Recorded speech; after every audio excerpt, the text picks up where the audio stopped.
Salve, queridos! Tem coisa mais desejada do que a paz? Claro, né? A saúde física é fundamental, dinheiro é importante. Eu concordo que sem paz, me refiro à paz interna, a vida não tem nenhuma chance de valer a pena. Quantas pessoas que eram famosas, milionárias, acabaram recorrendo ao suicídio? São vários exemplos ao longo da história. Quer dizer, salvo aqueles acometidos por doenças graves como depressão, muitas pessoas optam por acabar com as suas vidas, e isso é muito triste, muito mesmo, né? Mas vejam, a paz proposta pela Bíblia e fundamentalmente por Cristo não significa vivermos livres dos problemas da vida, né? Que Deus tiraria todos os problemas da nossa vida para vivermos em um estado, vamos chamar assim, de idílico e fantasioso. Aliás, pelo contrário, de acordo com as histórias que lemos nos textos sagrados, é exatamente ao contrário. Quem seguiu e defendeu Cristo foram os que mais sofreram. Então vamos pegar, por exemplo, os apóstolos, né? Não tinha um grupo mais próximo, salvo Maria, mãe dele, né? Os apóstolos, olha o que aconteceu com cada um deles. Então assim, Pedro, né? Pedro, que era o chamado líder dos apóstolos, ele foi martirizado em Roma durante o reinado de Nero, por volta do ano 64 depois de Cristo. Segundo a tradição, ele foi crucificado de cabeça para baixo, porque não se considerava digno de morrer da mesma forma que Jesus. Então o Império Romano falou: crucifica esse cara aí. Ele falou: não, tudo bem, mas eu quero ser crucificado de cabeça para baixo, porque eu não posso morrer como o meu mestre morreu, porque quem sou eu, né? O André era irmão de Pedro, que também foi crucificado, e de acordo com a tradição ele foi preso e amarrado em uma cruz em forma de X, né? Então não é a cruz que a gente conhece, em forma de X, aliás era bem utilizada também, e era chamada Cruz de Santo André, né? Na Grécia, onde continuou pregando por 2 dias antes de morrer. O outro é Tiago, que era filho de Zebedeu, que era irmão de João, né? Foi o primeiro apóstolo a ser martirizado. De acordo com o livro de Atos, no capítulo 12, ele foi decapitado em Jerusalém por ordem do rei Herodes Agripa I, no ano de 44 depois de Cristo. O apóstolo João, chamado também de discípulo amado, que eu já fiz um vídeo aqui sobre ele, é tradicionalmente considerado o único apóstolo que morreu de causas naturais, né? Ele passou grande parte de sua vida pregando e escrevendo. Segundo relatos, ele foi exilado na ilha de Patmos, onde escreveu o Apocalipse, mas retornou a Éfeso e morreu em idade avançada. Inclusive eu tive a oportunidade de conhecer a ilha de Patmos, vi lá onde que João viveu, né? Tem grande parte aí da sua vida de idade mais avançada. O outro é Filipe, né? Filipe pregou na Frígia e foi martirizado em Hierápolis, que hoje é a atual Turquia, e de acordo com algumas tradições ele foi crucificado ou preso em uma árvore por pregar o evangelho. Bartolomeu, o Natanael, e ele é tradicionalmente associado à pregação na Índia e na Armênia. Alguns relatos sugerem que ele foi esfolado vivo e depois decapitado por sua fé, embora as circunstâncias exatas variem um pouco. Tomé, Dídimo. Tomé é conhecido por levar o evangelho à Índia. Lá ele teria sido martirizado ou ser transpassado por lanças por líderes locais, possivelmente na cidade de Milaró. Mateus, Levi. Mateus era coletor de impostos, pregou em várias regiões, incluindo a Etiópia, e a tradição varia quanto à sua morte, mas muitos relatos indicam que ele foi martirizado, possivelmente por espada. O Tiago, filho de Alfeu, Tiago também chamado de Tiago Menor, é tradicionalmente considerado martirizado, e segundo algumas fontes ele foi apedrejado ou jogado do pináculo do templo, que é a parte mais alta, né, do templo de Jerusalém, sendo depois espancado até a morte. Judas Tadeu pregou em várias regiões, incluindo a Mesopotâmia. Ele teria sido martirizado na Pérsia, possivelmente morto por machado ou espada. Não é o Judas que traiu Jesus, né? Judas Tadeu, irmão de Jesus. Simão Zelote, né? Simão o Zelote, que teria pregado na Pérsia ou na África, e de acordo com a tradição ele foi martirizado, possivelmente sendo cerrado ao meio ou crucificado. Mas tem algumas variações sobre o método de sua morte. E Judas Iscariotes, né, um apóstolo que traiu Jesus, morreu de forma trágica em Mateus, no capítulo 27, no Evangelho de Mateus, relata que ele se enforcou após trair Jesus, enquanto o livro de Atos, no capítulo 1, sugere que ele caiu e sofreu uma morte violenta.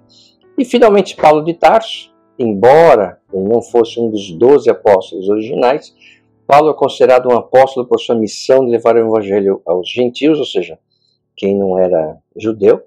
Ele foi martirizado em Roma, provavelmente durante o reinado de Nero, e como ele era cidadão romano, ele foi decapitado por volta de 64 a 67. Então vocês vejam que, primeiro, ninguém teve uma vida tranquila, né? E o Império Romano não era bolinho, né? Porque você veja, Paulo de Tarso, por ele ser cidadão romano, ele teve uma morte mais rápida, que foi a decapitação. Então, esses relatos refletem o compromisso dos apóstolos, né, com a sua fé e sua disposição de sacrificar a própria vida para espalhar o evangelho. E aí eu já penso, né, assim, quem que estaria disposto a morrer por uma mentira? Não é verdade? Se eles estavam dispostos a morrer por algo, esse algo tinha que ter sido muito relevante na vida deles. Então, embora os detalhes possam variar, a maioria desses testemunhos apontam para a fidelidade desses homens até a morte. Bom, então, a paz é um dos temas mais profundos e impactantes presentes na Bíblia. Desde o Gênesis até o Apocalipse, que é o primeiro e último livro da Bíblia, as Escrituras exploram a natureza da paz, sua fonte divina, e como ela transforma a vida dos que confiam em Deus, né? A paz bíblica é muito mais do que ausência de conflitos ou tensão. É claro que na vida não tem jeito, né? Todos nós, e vocês sabem, não preciso falar para ninguém, que a nossa vida é cheia, né, de conflitos e tensão. Ela é uma experiência de plenitude, harmonia e descanso na presença do Criador. Então, nesse vídeo de hoje, nós vamos examinar como que os textos bíblicos abordam o conceito de paz, suas implicações para a vida das pessoas e o impacto espiritual dessa promessa divina. Então, primeiro, a origem da paz, né? Deus como fonte suprema. A Bíblia, né, a paz está diretamente ligada à natureza de Deus. Ele é frequentemente chamado de Deus da paz, como na carta de Paulo aos Romanos, no capítulo 15, e na carta de Paulo aos Filipenses, no capítulo 4. A palavra hebraica shalom e a grega eirene, ambas traduzidas como paz, possuem significados que vão além do entendimento superficial. Então, shalom se pergunta porque a pessoa que conhece, o que é shalom? É paz. Sim, só que é um pouco mais amplo o conceito, né? Então, shalom implica integridade, completude, bem-estar, enquanto eirene, no grego, reflete tranquilidade e reconciliação. Desde a criação, Deus projetou o mundo para viver em paz. No Gênesis, livro de Gênesis, descreve um universo onde tudo era muito bom, logo no começo, no capítulo 1. A harmonia reinava entre Deus, o homem e a natureza, mas o pecado quebrou essa paz, introduzindo a desordem e o conflito, isso no capítulo 3.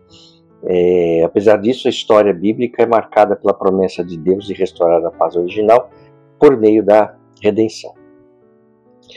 Ao longo do Antigo Testamento, a paz é apresentada como um dom de Deus que ele deseja dar ao seu povo. A aliança mosaica, isso é, que vem de Moisés, enfatiza que a obediência a Deus resulta em paz. Então, darei paz à terra e vocês se deitarão, e ninguém os fará ter medo. Isso está no livro de Levítico, no capítulo 26. Lembrando, Levítico é um dos livros do Pentateuco, os 5 primeiros da Bíblia, que eu já fiz um livro aqui, um vídeo sobre o Pentateuco. Então essa paz não se limita à segurança física, mas inclui prosperidade, bem-estar e alegria. Porque quando a gente fala de paz, o contrário é a guerra. Não é esse tipo de paz que nós estamos falando. É uma paz fundamentalmente interior. né? E os profetas da Bíblia também apontaram para um futuro em que a paz seria plenamente restaurada. Por exemplo, Isaías descreve o Messias como príncipe da paz, isso está no capítulo 9 dele, e pinta um retrato de um reino onde a harmonia prevalecerá. Ele fala lá, o lobo viverá com um cordeiro, e uma criança pequena os guiará, no capítulo 11. Também Jeremias e Ezequiel, outros profetas, também profetizam sobre um pacto de paz eterno entre Deus e seu povo, isso no capítulo 31 de Jeremias e 37 de Ezequiel. Já no Novo Testamento, ele revela o cumprimento da promessa de paz no ministério de Jesus Cristo, e ele também, mais uma vez, identificado como o príncipe da paz e o mediador da reconciliação entre Deus e a humanidade.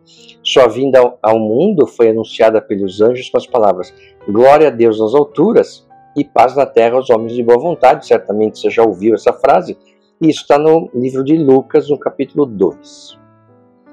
Jesus falou extensivamente sobre a paz, destacando sua origem divina. Então ele falava o seguinte: deixo-lhes a paz, a minha paz lhes dou. Não a dou como o mundo a dá. Não se perturbem os seus corações, nem tenham medo. Isso está no livro de João, no capítulo 14. Essa paz não depende das circunstâncias externas, mas de uma relação profunda com Deus. Ele também demonstrou sua paz em vida. Durante uma tempestade, enquanto seus discípulos estavam aterrorizados, Jesus dormia calmamente no barco. Se você olhar no Evangelho de Marcos, no capítulo 4, você vê essa passagem aqui. Sua capacidade de trazer calma a situações caóticas ilustra a natureza transformadora da paz divina. Foi quando estavam os apóstolos lá todos agoniados com aquela tempestade. Jesus dormindo, chegou uma hora e falou: vamos incomodá-lo, Chegou lá e falou: Jesus, acorde. O bicho tá ficando feio aqui para nós. Aí ele olhou e falou: mas vocês não têm fé? E ele mandou que o vento parasse e que as águas ficassem calmas. E foi o que aconteceu. A paz é central à obra redentora de Cristo. Pela cruz, ele reconciliou a humanidade com Deus, resgatando a queda do homem, por meio de Adão, desfazendo a separação causada pelo pecado. Então, pois, na carta de Paulo aos Colossenses, logo no começo, lá diz: pois foi do agrado de Deus reconciliar consigo todas as coisas, tanto as que estão na terra quanto as que estão nos céus, estabelecendo a paz pelo seu sangue derramado na cruz. A paz bíblica não é apenas um conceito teológico, mas uma experiência pessoal acessível aos crentes, por meio do Espírito Santo. Na carta de Paulo aos Gálatas, no capítulo 5, Paulo fala que a paz é listada como um dos frutos do Espírito. Isso significa que ela é uma qualidade que cresce na vida do crente à medida que ele se rende à direção do Espírito Santo. Então a paz interior é uma das mais profundas e transformadoras experiências que a fé cristã pode proporcionar. No contexto bíblico, a paz interior não se refere apenas à ausência de conflito ou estresse, mas um estado de plenitude, tranquilidade e harmonia que vem de uma relação profunda com Deus, mesmo em situações difíceis. Então você lê as cartas de Paulo na prisão, e se veja que ele estava em paz. Esta paz é descrita como um dos frutos do Espírito Santo, uma qualidade que se manifesta na vida dos crentes que vivem sob a direção de Deus. Então a gente está aqui explorando esse conceito de paz interior, segundo a Bíblia, como ela é alcançada, o impacto que tem na vida do cristão. Então a paz, ela é listada como um dos frutos do Espírito, como eu falei, que está na carta de Paulo aos Gálatas, no capítulo 5, que lá diz, mas o fruto do Espírito é amor, alegria, paz, paciência, benignidade, bondade e fidelidade, mansidão e domínio próprio. Nós já falamos aqui que livre não é o homem que faz o que quer, livre é o homem que faz o que não quer. Por quê? Porque ele não se submete, ele não se escraviza frente à sua vontade. Então isso significa que a paz interior não é apenas um sentimento, mas uma evidência do trabalho transformador do Espírito Santo na vida de um crente. Então a paz interior é vista como um presente divino.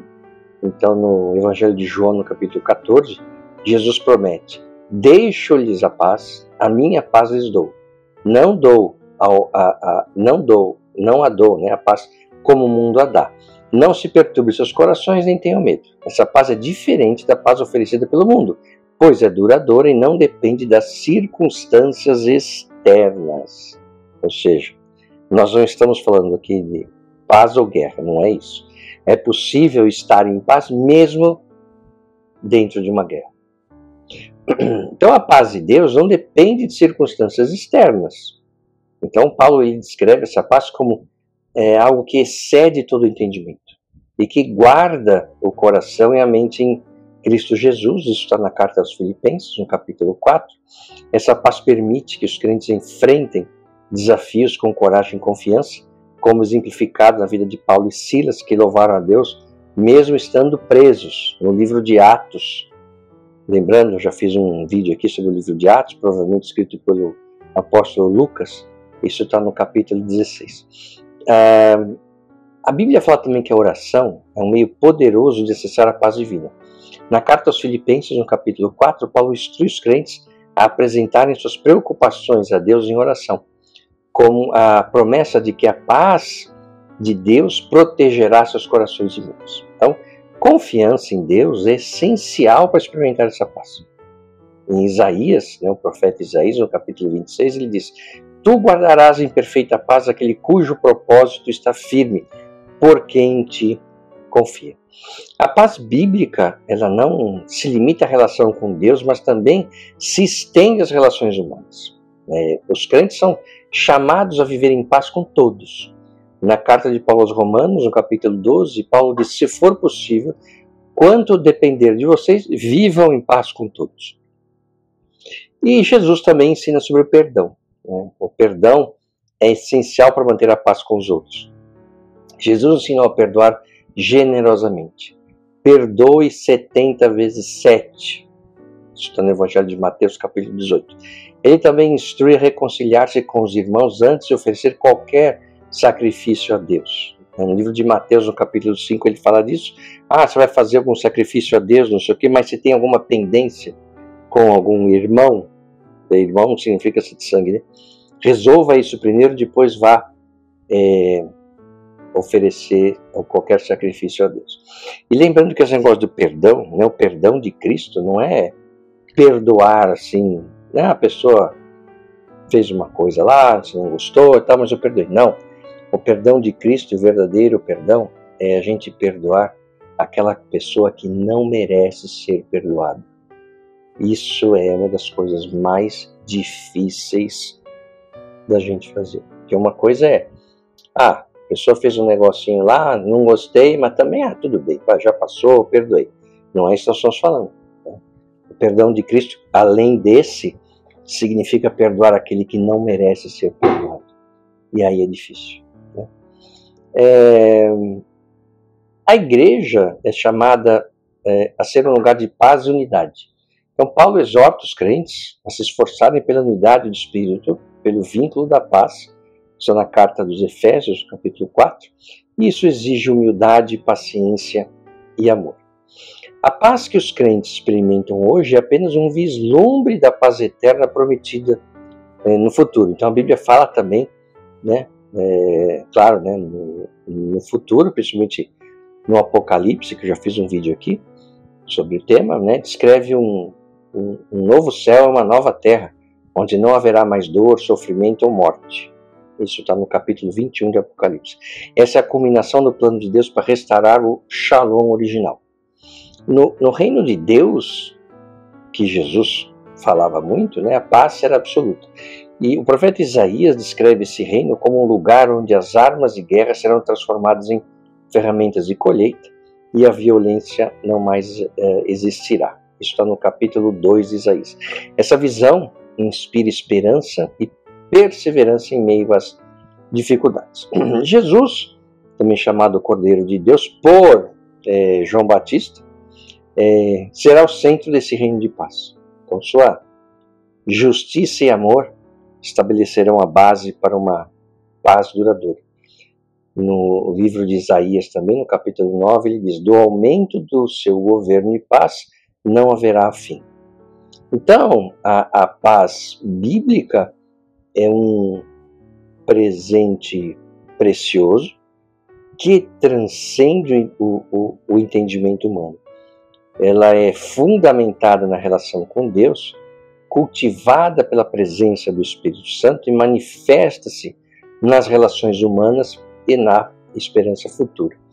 E a experiência dessa paz traz consolo em tempos de adversidade, transforma corações e inspira a quem crê a viverem como embaixadores do reino de Deus, promovendo reconciliação e esperança.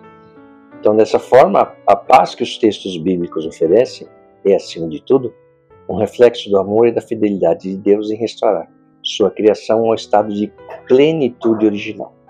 Então, os ensinamentos de Jesus sobre perdão são fundamentais para alcançar a paz interior e comunitária. Por meio do perdão, os cristãos podem experimentar a liberdade emocional e espiritual, reconciliar-se com os outros e viver em harmonia com Deus. Jesus não apenas ensinou sobre o perdão, mas o encarnou em sua vida e morte, oferecendo um exemplo supremo de como esse princípio pode transformar vidas e trazer verdadeira paz. Essa paz que a Bíblia traz é uma paz que é capaz de transformar vidas, né? Transformar pessoas. Agora, não é algo fácil. Não é uma coisa que você decide e fala, bom, agora eu vou viver em paz. Não.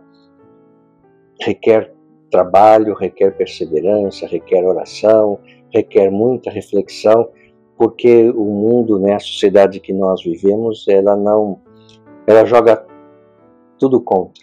E nos dias de hoje é difícil, né, manter o centro, manter a paz, mas a gente sabe que quando o externo está conturbado, a gente tem que se centrar, né, voltar para nós mesmos e procurar esse equilíbrio que o mundo não é capaz de nos dar.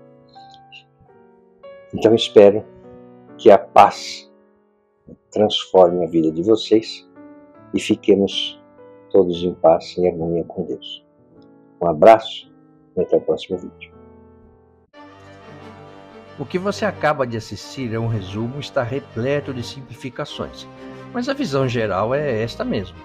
Agora, se você quiser saber como de fato tudo aconteceu, aí você vai ter que ler a Bíblia.